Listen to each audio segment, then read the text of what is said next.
Can everyone hear me now for Rhiannon's? Yeah, okay. Okay, good. Sorry about that. So I'll just repeat myself in case people couldn't hear what I was saying. So good morning, everyone. I hope you have had a nice research showcase week by CESI until now. This is now the virtual poster session. We will basically, as Rhiannon said, I'll share my screen so that everyone can see the posters while the persons that made it are presenting it. Would like to kindly remind everyone that this is now being recorded, and basically we will have presentations and Q&A in the end. Also to remind everyone that tomorrow we will have the CESI closing ceremony, and basically we'll have their 3D live posters printed. Most of them will be printed there, and the two best posters that will be judged by a group of judges that we will have will receive prizes. So if this is okay, we can now start the presentations. So the first presenters are Antti Silvast and Simone Abrams from the university, from Durham University.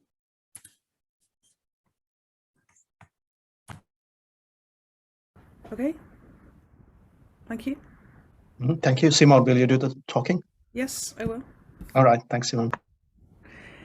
So control rooms of the future started from the premise that if different energy vectors were going to be designed and operated in a more integrated way, then many of the elements of the energy system would be affected, including everyday working life in many areas.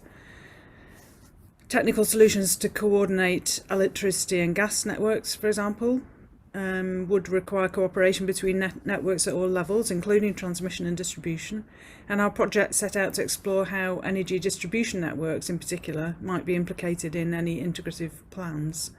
So the project had two approaches. First, what are the regulatory and institutional conditions under which different energy vectors operate? And how might they facilitate or restrict the opportunities for more integrated operations? And second, what are the operational practices in different kinds of control rooms, and what opportunities do they afford for cross-vector coordination, and what risks do they present in terms of translating one control room culture to another? So the project included a review of relevant regulatory conditions alongside empirical research based in distribution control rooms in the respective sectors, that's gas and electricity. So we did a qualitative study based in the north of England, including sustained observations of 3 separate network distribution control rooms and extended interviews and workshop discussions. Our research partner Andrew Wright drew up an analysis of regulatory issues for distribution integration, and the project was done in close collaboration with work led by Haris Patsios with Hamid Hosseini and Adib Allaham, who developed a modelling exercise to apply a techno-economic environmental evaluation for analysis of integrated gas and electricity distribution networks. So the work that's undertaken in network distribution control rooms is primarily grid management and maintenance, and that includes fault response and remote supervision of on-site repairs by subcontractors and contracted staff. Load balancing is generally managed at the transmission network level. In the UK, that's obviously National Grid, and that's for both gas and electricity networks. But distribution network control rooms play a crucial role in maintaining the smooth operation of the distribution network, linking transmission to supply, managing safety and security, and supervising the planning and implementation of repairs and installation of new equipment. And in some senses, the control operations in both sectors are very similar. They use very similar software alongside telecoms with maintenance staff on site, managing planned and responsive repairs and maintenance. And in both cases, control room operations are kept entirely distinct from market activities, with the control room engineers professing no knowledge at all of the trading side of the firm, and in fact not even knowing where those parts of the operation were located. Their priority was absolutely and clearly safety, and only in the gas control rooms did we see the preparation of demand forecasts that inform the transmission operator, which at a stretch could be considered market sensitive in some circumstances. But once we began to look closely at control room operations, it became clear that despite the very tight regulation of what goes on, the skill, intuition, creativity and flexibility of the shift engineers and shift managers in the control room is absolutely crucial. It's exceedingly rare for staff to move between electrical and gas control operations, and that's not least because operators need a comprehensive knowledge of the networks, which takes some years to learn. But we also noted the changing demands on control room engineers and the limits to their flexibility that led, in some cases, to retirement of some engineers and recruitment of those with a different set of skills. So we were able to start to outline how the legacy of past ideas and past practices of energy distribution control feed into current practices, and how the kinds of flexibilities encountered in control systems emerge out of legacy assets as well as conventions and changing traditions of practice. And we considered the personal qualities of flexibility, both in regard to the daily operations of managing the diverse tasks required in control. I'm sorry to interrupt you. Sorry, can you kindly wrap up because we only have 3 minutes per presenter. Sorry for interrupting you. Yeah, I'll go straight to conclusion. Sorry about that. Yeah, thank you very much. The conclusions that were developing coordination between different distribution networks would entail first a change in the regulatory approach to energy systems operation that allows for operational cooperation that we think is feasible because of the firewalls between safety operations and trading activities in the distribution companies, that still need a period of acclimatisation with participation of control room operators to adjust to their different operating procedures and priorities. So the networks in our study were in areas of infrastructural oversupply, so there's less pressure for them to do integration. But where there are significant junctions which would require close attention and really would involve the experience of control room engineers themselves to develop protocols for integrated operations. And finally, in both cases, there's a common underlying principle of system control alongside a pragmatic acceptance that the system is in fact far from perfectly controllable, and that means that control room engineers have to act flexibly in everyday work as well as in the way they deliver their careers and life paths. But even in the most rigidly controlled system, imperfections, errors and breakdowns call for creativity in the application of intelligence to interpret rules and protocols in response to new circumstances. Thank you.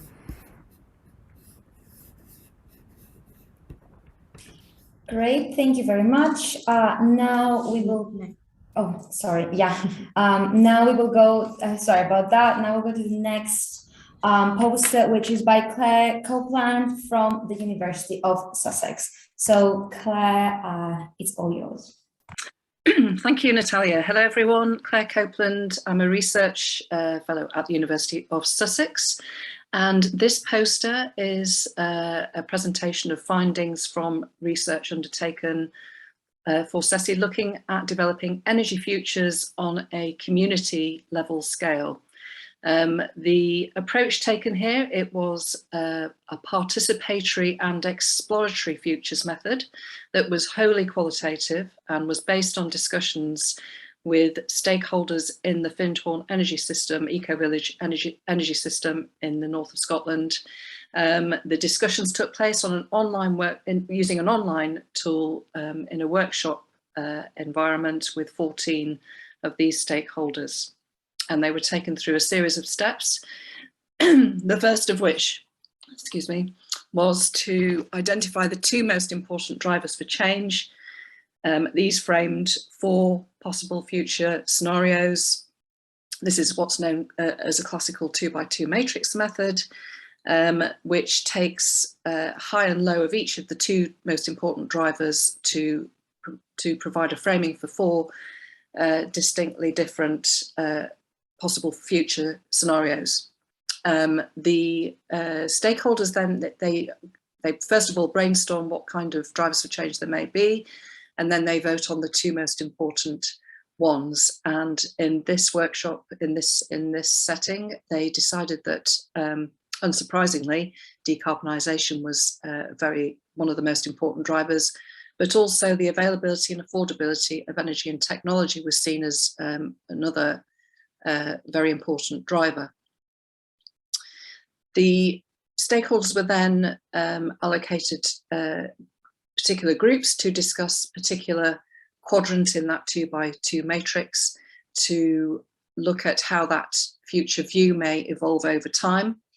And they then described what features might arise in that future worldview and how particular interactions may occur, and what that, for the Findhorn eco-village, what that future view might look like.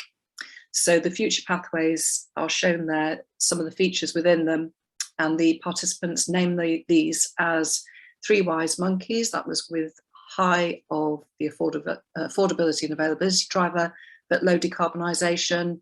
Titanic, which was low of both drivers. Findhorn Ideal, which was high of both drivers, and Isolation, which was low affordability and availability, but high decarbonisation. So the poster there just highlights some of the features of those 4 world views, if you like. General findings from this exercise. We found that while the eco-village, is obviously adopting, has got high driver for sustainability principles, they are somewhat embedded and interact with the wider society, even though they're somewhat detached from the mainstream. And this presents both a risk and opportunity for both their principles and further decarbonisation. We also found that adopting this exploratory and participatory approach can assist with social learning about future uncertainty and decision-making, and can stimulate creative thinking. And these, while these futures were developed without consideration of quantitative models, these wholly qualitative future scenarios can, of course, be used to shape and inform quantitative modelling as well. And if you have any further questions, I'd be happy to ask those in this session, or by email, or even if you're able to be in Newcastle on Friday in person at the networking lunch. Thank you very much. Thank you very much, Claire. So now we will move on to our next poster, which is by Nabila Irfal from Newcastle University. So Nabila, it's all yours. Time. Hello, good morning to you all. My name is Nabila Rafai, and I'm a research associate at Newcastle University for the Center of Energy Systems Integration. So the title of my work is Analyzing Energy Transition by linking qualitative future energy scenarios, what you've just seen that Claire has presented, with the quantitative mathematical models of energy networks, with a particular focus on the knot of time. Now, the interesting part of this work is that it links together 2 projects, separate projects that have been undertaken at CESI. The first one is the qualitative future scenarios that were developed and designed by Claire. As you can see, I don't know whether it's clear if you can see figure 1.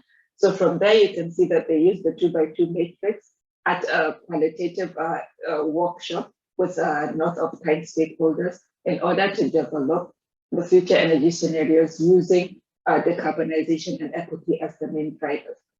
So the outcome of the research, or the outcome of the workshop, was 4 separate or distinct future energy scenarios that were looking at the possible future of the knot of time. And so the second piece of research that this work builds upon is the quantitative energy model, which is more or less an integrated model for both the electricity and the gas network for the knot of time. So the interesting thing is, by linking together these qualitative and quantitative models, it will give us a more holistic approach in order to have a broader view on the impact that any future societal developments may have on the future, on the gas and electricity demand patterns and in the knot of time. So the framework for this work, if you can see from figure 3, is it takes what's known as the story and simulation, the SAS approach, the story and simulation approach. So what that simply means is that you have this iterative framework that looks at both the qualitative and the qualitative scenarios and the quantitative modeling.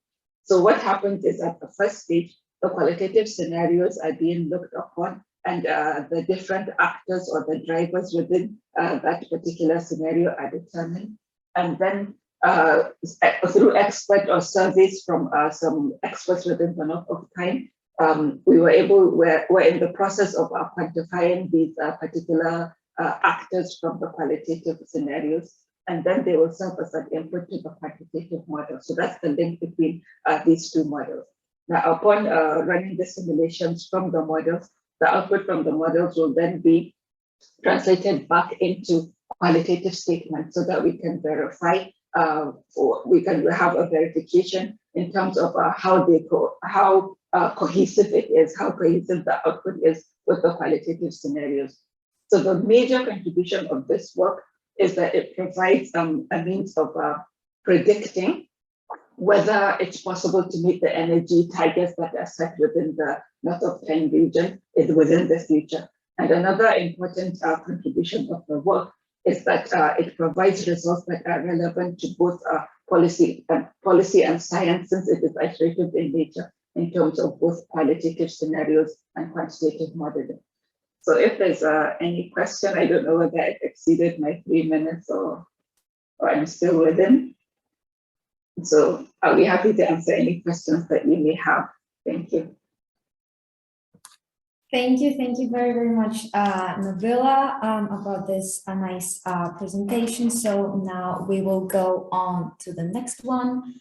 I'll share my screen. So the next poster is by Melinda Ndoni, Valentin Robu, and David Flynn from the University of Glasgow and Heriot Watt University.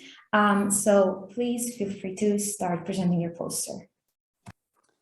Thank you, Natalia. Hello to everyone. My name is Melinda, and this is a summary of our work on an agent-based model for the multi-stage optimization of the energy demand in a community where end users have different energy preferences and needs. In recent years, the number of prosumers has significantly increased. Prosumers not only consume energy, but also inject power back to the grid, and they may form energy communities for collaboration with their peers in optimizing their energy resources. Such trends add to the transformation of the power grid and call for new modeling approaches, such as multi-agent systems modeling. In the model I am presenting today, a software agent encodes the decisions of a prosumer, its preferences, and local information. Our model is about an emerging solution to managing decentralized and complex energy systems, namely the local energy market. Generally speaking, such a market aims to coordinate distributed energy resources or power and consumption in a confined geographical area. In the conventional way of trading now, prosumers buy and sell energy via an energy supplier. However, in our model, prosumers are allowed to trade energy with local peers, and the process is coordinated by a community agent. In our model, there are household agents, prosumers, and consumers who may have generation, flexible demand, and crucially, they may be willing to shift this flexible demand. Their objective is to optimize their energy consumption, that is to find the optimal schedule for their flexible demand according to their type. So cost-driven agents act to minimize their energy bills, low carbon agents to consume more green energy, and social agents aim to maximize trading with peers in the community. There is also the coordinator or community agent, whose objective is to optimize the aggregate community schedule so that local matching of supply to demand is achieved. Now, energy is optimized sequentially at different stages in our model. At the first stage, super local matching of energy is achieved at a household level and according to each agent type. Then excess generation and remaining flexible demand is optimized in the aggregate or community level. Finally, at the third stage, agents optimize their demand and trading with the wider grid. A practical application of the model is shown at the poster for the Findhorn community, where we focused on simulating different scenarios with different agent types, different levels of flexibility, and so on. Some interesting results are shown here for a specific scenario. You can see here on the right of the poster. When comparing conventional trading to our model, all agents benefit from participation in the local market. In addition, grid imports and exports are shown to improve. Finally, self-consumption of locally produced energy is also increased.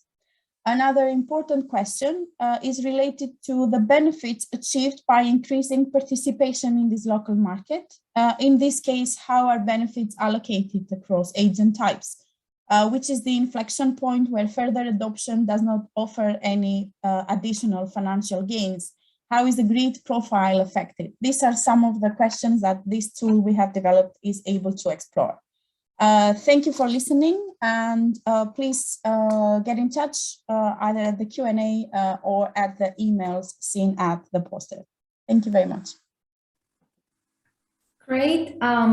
Thank you very much, Merlinda, for this nice presentation as well. So now we will move on to our next poster, which is by David Greenwood from Newcastle University. David, please feel free to start when you're ready. Okay, thanks very much. So this is some work that was done near the start of the CESI project, and this is looking at a bit of experimental work we did to measure how effectively energy storage devices can be used to control the frequency of electricity systems. So the idea here is that we were going to develop a new experimental method which would integrate both hardware. So in our laboratory, we've got a real electricity network, real power electronic devices, and a real but emulated energy storage device with simulated like large electrical networks. So in this case, we've got a model of a national level transmission system in a computer, and in that model, we're allowed to disconnect a power station and see what happens, which is not an experiment that you would be allowed to run in real life. So here we were looking at how the energy storage will enable the system to recover after the loss of a large power station or a large load, and if that's something that's important, because if this control isn't in place, then that could lead to a large blackout or a system collapse, like almost happened on the 10th of August 2019, or whatever it is. So there's just a few kind of results that we've shown. The first one is showing the system behavior, which is to demonstrate that our energy storage device is able to measure what the frequency is and provide the correct response back. And then there's a few different results from specific experiments. So one thing we wanted to see was how quickly could this energy storage device respond. So we took a lot of measurements and performed a cross correlation and found that it could respond within about 80 milliseconds. The next thing we wanted to look at is how much did energy storage kind of arrest the nadir frequency. So that's the biggest deviation in frequency after a large power station load disconnects, and we found that the energy storage could make a significant impact, but the way we were specifically controlling it to allow it to adjust its state of charge didn't make a huge impact, and we could be a bit more tolerant with how actively the energy storage was able to manage its state of charge without particularly degrading the effectiveness of the response. The last thing to say about this work is that we're currently working with Adib to adapt this into something that is going to replace the battery device here with an energy systems integration system, so a hydrogen electrolyzer and fuel cell, and figure how that kind of compares with the battery storage device that we're using in this example. Okay, thank you very much. Yeah, happy to have any questions by email or chat or anything.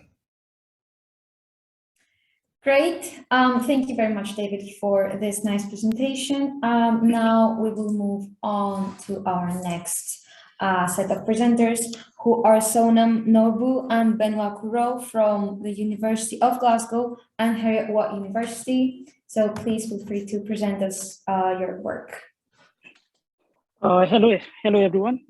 I'm Sonam Norbu. This poster is the summary of our research work on modeling economic sharing of joint assets in community energy projects under the guidance of Dr. Valentin Robu and Professor David Flynn. Our research work is motivated by the real case study from communities of 200 households in the Reflex project, the UK's largest smart energy demonstration project running on the Orkney Islands in Scotland. Indeed, this work is one of the tangible outcomes of the collaborative research between CESI and Reflex projects. Well, the future of energy supply calls for innovative solutions to build more decentralized, less carbon intensive and fairer energy systems. One innovative solution is, for example, peer-to-peer transactive energy system. Another innovative solution is to create what we call energy communities, in which people can invest together or individually in their own energy production system, such as wind turbines, rooftop solar panels, and batteries, and can then share energy and financial benefits within the community. Energy community projects often involve jointly owned energy assets, but given that not all the community members have the same size, energy needs, or demand profiles, our key challenge is how these assets can be efficiently controlled in real time, and how the energy output from these jointly owned assets should be shared fairly among the community members is still an open question of research and practical importance. Crucially, such real-time control and fair sharing of energy must also consider the technical constraints of the network. But to address these challenges, we provide a new algorithm for smart control of energy assets and fair redistribution mechanisms using the tools from multi-agent systems, the distributed AI, and cooperative game theory, considering the physical assets degradation and network constraints. As you can see in the poster, first we compare the case when individual households invest in their own home energy assets versus investing in a larger jointly owned community energy assets. Our case study and datasets clearly shows the benefits of jointly owned or pooled energy assets. Next, we provide several practically applicable and computationally efficient redistribution mechanisms to share the output from these jointly owned assets between homes in a fair way. Our proposed redistribution mechanism based on marginal contribution is compared with several state-of-the-art redistribution mechanisms. Currently, we are working on peer-to-peer energy trading framework of energy communities. In future, we plan to extend the current model to include the local flexibility services to increase the revenue of energy communities. With this, thank you. Thank you for your time and patience. Please get in touch with us if you are interested in further clarification and building collaborations. Thank you, everyone. Great. Thank you very much for this nice presentation. So now the following two posters will be presented by Dave Jenkins. The first one is in collaboration with Dr. Paraskevi-Vatiliou, Claire Copeland, Dr. Peter McCallum, and Dr. Andrew Peacock. So Dave, you can start presenting your first poster. Yeah, morning everyone. So this was a CESI Flex Fund project between Heriot-Watt and University of Sussex. And the starting point of this was really to try and understand, when it comes to community energy models, particularly community energy demand models, how useful are they and meaningful are they to different types of end users? And are there things we can do with the inputs of these models to better reflect very specific issues that might exist within community case studies? So we had a particular energy model in mind because it's one that we've been developing within CESI, community energy demand model, which I'll mention on the next poster. But for this particular Flex Fund project, the starting point was to speak to various stakeholders, first of all, in the form of a semi-structured interview. So we had 10 interviewees who told us what they felt was important when designing low carbon pathways for communities, what the challenges were, what issues they perhaps quite directly came in contact with. And then we used these to identify a series of key themes around occupants and inequality, buildings themselves, the wider energy systems, governance and sort of policy drivers, and also practical obstacles. So these were all categories of things that were important when it comes to designing low carbon pathways within these communities. And then within those themes, we identified a larger number of sub-themes. We took those sub-themes into a workshop of 32 participants Again, quite a range of interested parties, but all of those participants were either modelers or, perhaps more importantly, users of modeling output. And we asked those participants to look at these sub-themes and, in effect, score these issues based on how important they were to themselves. And that changed depending on the background of that individual. And there's a table on the poster that tries to capture that. And then following that exercise, we took that feedback and we identified in a matrix which of these issues were well described in current energy modeling in terms of the ability to get hold of data and information on that particular issue, and which areas were less well specified. And then also at the same time trying to understand which of these issues were perceived as being important in that wider energy modeling landscape and which are less important.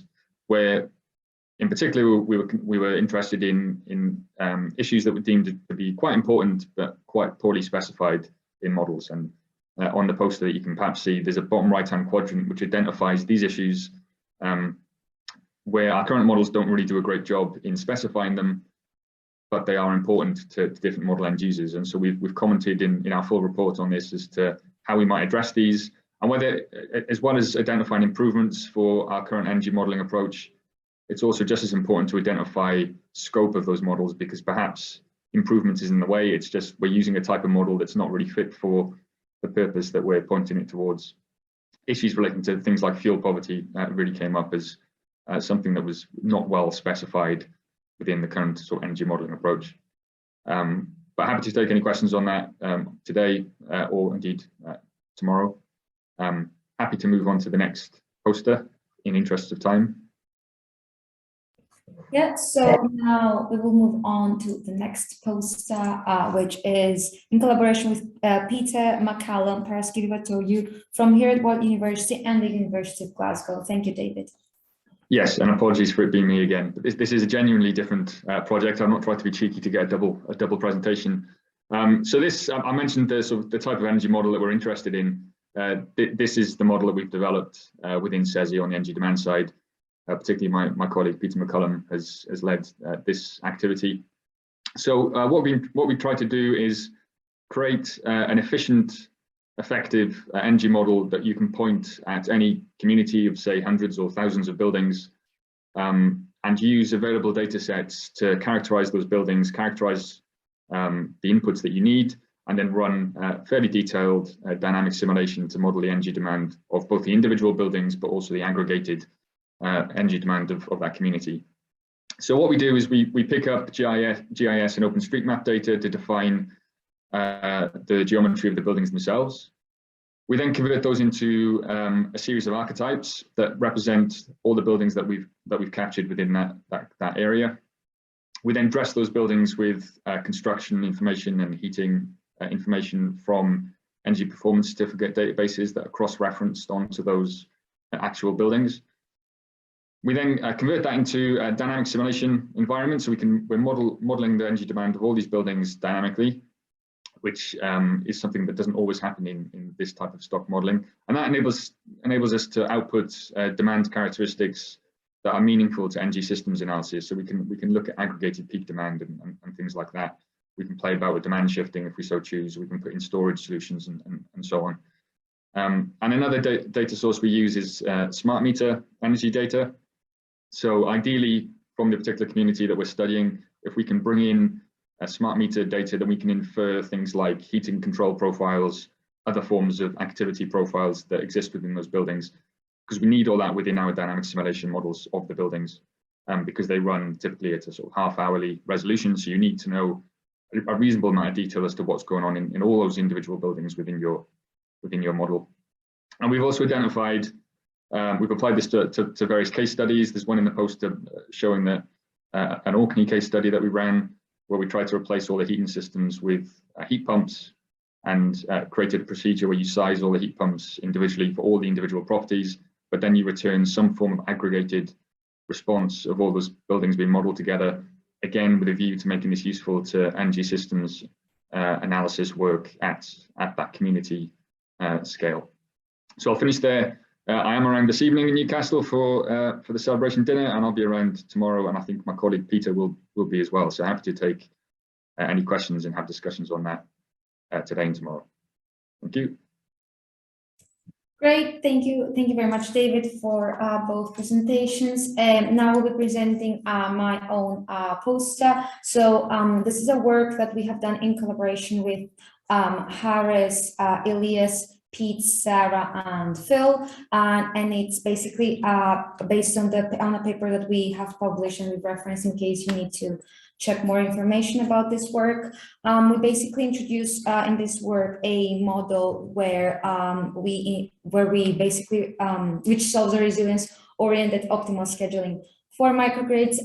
This model is mathematically formulated using robust mixed integer secondary home programming, and we basically studied two things in this research. The first has to do with evaluation, to evaluate basically the impact of the power flow model that we used on the optimal scheduling decisions. And the second was to evaluate, which is the impact of the method that we used to take into account uncertainty, which in particular was robust optimization on the optimal scheduling decisions. Both these methods that we've used are based on two papers that we've referenced in the poster as well for whoever is interested. In our case study, we've used a network which has electric vehicles, energy storage systems, photovoltaics, and dispatchable generators. And in the model, basically, we are minimizing the day-ahead operational cost subject to power flow equations and constraints that are related to the DRs, the distributed energy resources connected to the microgrid, and also the uncertainty.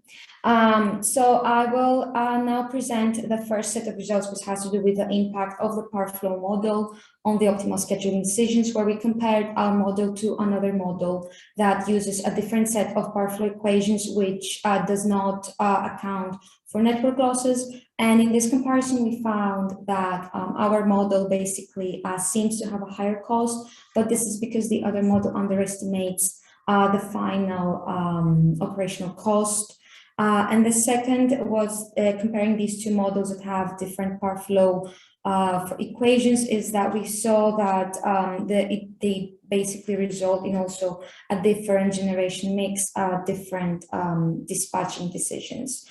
The second set of experiments, computation experiments that we did, have to do with the impact of uncertainty, where we compared our model where the robust optimization method that we used helps you to basically adjust how robust you will be against uncertainty versus a fully robust model. And we basically found that you don't need that basically you don't need to be fully robust in order to guarantee that that in the next day, in your schedule of the next day, your operational cost won't be exceeded for the microgrid case study, at least of this work. So this is basically the conclusions that we had roughly. Please feel free to refer to the paper as well for more details about this, and thank you very much for your attention. So now, sorry, I can't escape. Okay, so now I will be moving on to our next poster, which is by Adib from Newcastle University. Adib, feel free to start when you're ready. Thanks, Natalia. So today I will present the evaluation framework of the operation of integrated energy network. This work has been done with my colleague, Dr. Ali Berjawi, and with Professor Sarah Walker and Professor Phil Taylor. So just this framework is to evaluate the operation and performance of integrated energy systems to inform the decision maker. For sure, the evaluations will be performed through the lenses of energy trilemma, which are flexibility of operation, security of supply, and affordability. As you can see in this figure to the right, figure number 1, we give an overview about the framework. It's composed mainly from 3 components: scenario formulation, conceptual model, and a quantitative model. For the scenario formulations, this component describe the energy system, bearing in mind the scope and the objective of these evaluations, the system configurations, and some other assumptions like surrounding the system, like policy, market, and behavior changes. The second component, which is the conceptual model, this model prioritizes the energy system through the stakeholders and subsystems, the structural and functional relationship across the subsystems, and also define the measure of effectiveness of for evaluations. The third component, which is the quantitative model. In this quantitative model, we combine the input from the two components, and we introduce these two inputs to the mathematical models, given the topology of the network or the physical constraint for the operation of these systems. And through this evaluation system, we can calculate the measure indicator defined in the conceptual model to inform the decision maker about the performance of this system. Here in the in figure number 2 to the left hand side, so we can show the part of the diagram or of quantitative model. And this quantitative model, you can see it's composed of 3 parts. The main one, which is the inputs, here we give the inputs of the models, required inputs like topology of the network, for the gas, electricity, and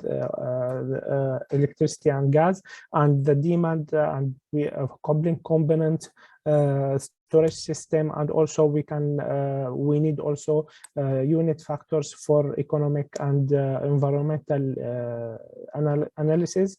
In the main part, we are doing the analysis through Monte Carlo simulations, in which we consider first we calculate the amount of energy imported from upstream network and through gas and power flow calculations. Then we calculate evaluate the system from electrical and from environmental and economic point of view.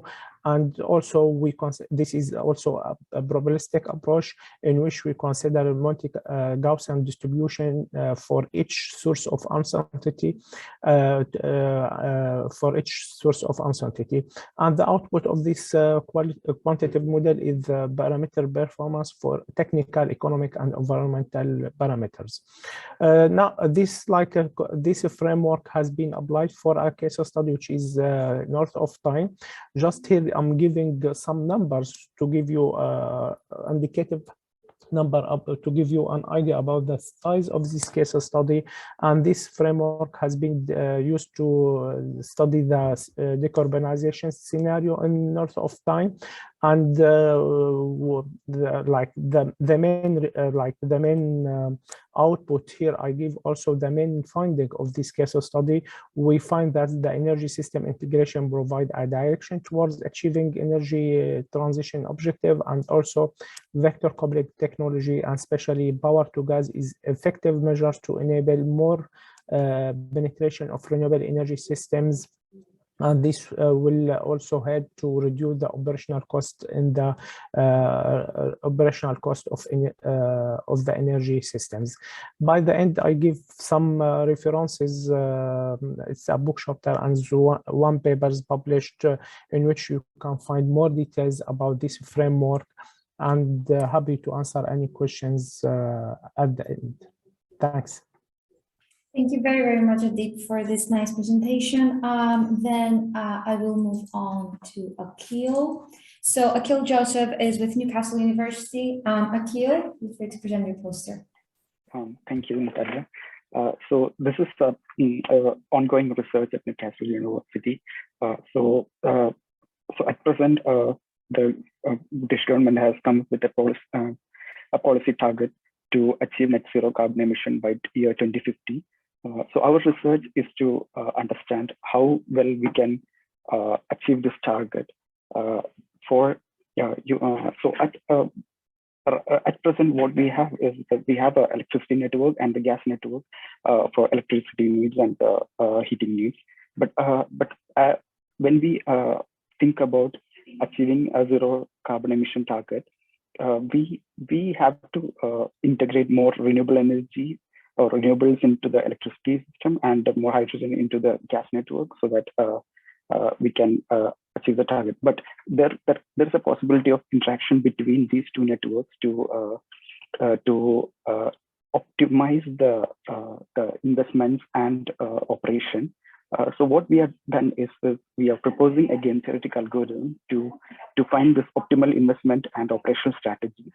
So the game theoretic algorithm will provide an annual investment and operational model. And what we do is we are proposing a model which is based on this investment, integrating both the investment and operation based on the optimal power flow and gas flow model. So the result of the game theoretic model will be an annual investment model, and this input will be used to simulate the hourly operation using the optimal power flow and gas flow model to get the hourly operational scenario. So this is the idea behind this research, and using published data, we will analyze this model based on few scenarios. For example, there can be a model with a high electrification. That means more renewables could be used to produce hydrogen, or there can be another scenario where more gas could be used to produce hydrogen. So which is the best scenario? We don't know, but so we will get insights into this understanding. And another aspect is by simulating the hourly operation of this multi-vector energy system model, we'll get more insights into how much should be the storage size of hydrogen, or what should be the price of electricity or gas or hydrogen in the market scenario. So these are the major criterions of the research, and these are the major variables what we are investigating through this research. Thank you. Great. Thank you very much, Akhil, for this presentation. And now I will move on to our last poster. So this is by John Gleas from Durham University. John, feel free to start when you're ready. Thank you very much indeed, Natalia. So around about 50% of all the energy used in the UK is for heating, a little bit less in Brighton, and a little bit more in the north of Scotland in Wick. And almost all of that heat is supplied by burning fossil fuels, some 77% or thereabouts, almost all by burning gas. And that contributes some 30 to 35% of the UK's annual emissions. And yet, heat is what we get. Any energy transformation either consumes or more likely liberates heat. Moreover, the Earth is full of heat. We're a heat engine. It's been kept warm by the decay of radioactive species in the Earth's crust and mantle for 4.5 billion years, and we've only used 15% of the fuel. So what can we do with geothermal to both improve energy security in the UK, reduce our emissions, and in due course ensure that it's affordable? Well, more or less anywhere that's been drilled or mined in the UK, we know what the temperature profile is. We've got a lot more data from the 10,000 wells drilled offshore than we have on, but even so, there's a huge amount of information. And we're now just beginning to sort of turn that heat into both usable heat at the surface or power. In the last couple of years, we've seen 2 deep wells drilled in Cornwall to over 5 kilometres, and it's quite likely that here in the northeast we'll see a third at Bishop Auckland penetrate to the same sort of depth and pick up temperatures in the region of 150 to 180 centigrade. Offshore too, we can decarbonise the petroleum sector by using some of the associated heat with the co-produced water in often 10 or 20 times as much water as there is petroleum produced. And that can decarbonize both the pump requirements and indeed the flaring. Here onshore, we started in a slightly different place. We're using cool systems initially. 23,000 flooded coal mines in the UK all contain warm water, and those are beginning to be extracted. Elsewhere, not only can we extract heat from the subsurface, but we can use it for storage, whether that's from waste heat, from industry, or from solar thermal. The opportunity for the UK is basically, at a minimum, deliver 100 years plus of heating at net zero from our system. Thank you. Great, thank you very much, John. This has been now, we've seen all the posters. I will now stop sharing my screen. Thank you all very, very much for these lovely presentations and this wide range of research that we saw out there. Now I will hand over to Rhiannon to basically tell us the Q&A session. And yeah, thanks, Rhiannon. So thank you, everyone. I think that was really great. I've just put the link to the poster board, the virtual poster board, into the chat, so you can have a closer look at maybe some of the posters and talks. But there's been loads of great discussions in the chat. I think lots from Laura, Claire and Sarah. So I think we'll start with maybe Auntie Claire and Sarah about the social learning question. If any of you wanted to say a little bit more about that and give your thoughts, then please go ahead. Auntie, shall I summarise? So yes, Auntie raised a great question about the social learning aspects, and of course, you know, here it was one exercise, which you know, it's difficult to observe how you know, how enduring that social learning may be, which stimulated some further debate in the discussion. However, with this participatory exploratory approach, what we were able to observe is the discussions that went on in the groups and the resulting developed scenarios in the end. So we were able to see that process in real time, if you like, through the discussional element of the approach. So that's just a summary there of what was discussed. If anybody wants to add any more to that, or any more questions on it?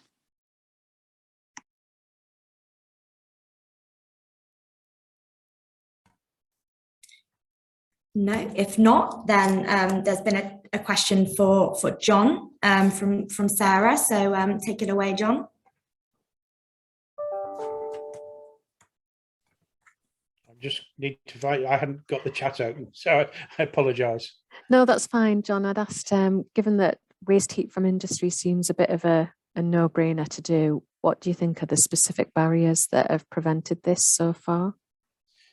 Well, I think some of the barriers which have presented use of heat from industry are it's easier to emit heat than to capture it and reuse it. We see all kinds of processes, you know, in the car manufacturing process, for example, one of the big heat liberators is during the paint drying process, but it's actually easier to use power to cool the system and emit the heat to the atmosphere than it is to do something with it.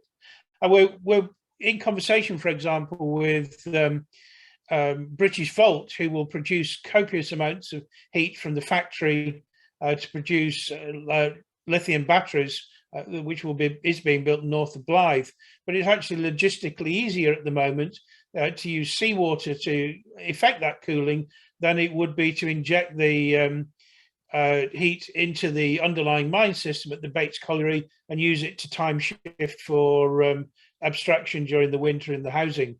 And I think we need a piece of legislation which doesn't exist at the moment, which values or recognises heat as a pollutant as much as it does CO2, and so we can effectively make the most of all this waste heat rather than letting it go and then heating somewhere else. I think we need a bit of a structure in legal terms.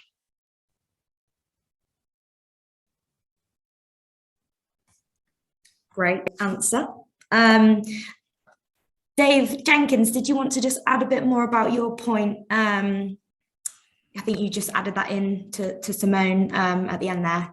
Yeah, I don't know to what extent it's a result of our research or whether it's just a bit of a rant about the situation we find ourselves in, but it is, as a modeler, I don't think you can be sort of blind. If you're running future scenarios of sort of carbon pathways, you can't be blind to the policies that are currently in place and being projected forward for a certain time period. So in the case of areas of fuel poverty, you might be running demand reduction scenarios, but you have to account for the fact that the changing landscape of the subsidies and the financial support for those kind of measures has changed quite dramatically over the last sort of 10 to 15 years. And so you have this kind of situation where you're trying to reflect the energy behavior and energy preferences of, for example, low-income households within these energy models, but you also have to account for the fact that they have low agency to actually do anything about their energy demand, in part because of the lack of option. It's easy in a model to throw in a load of insulation and reduce their energy demand, but understanding the pathways that they have individually, but also across a community to actually exploit these measures is also something I think an energy modeler needs to account for.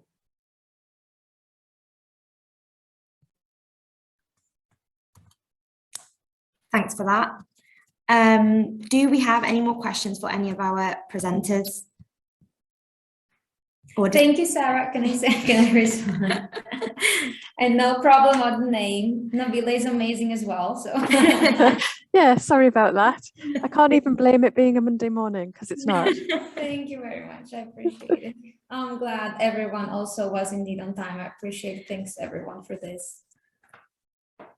Do we have any last questions, or does anyone else want to say anything further from what they've put in the chat?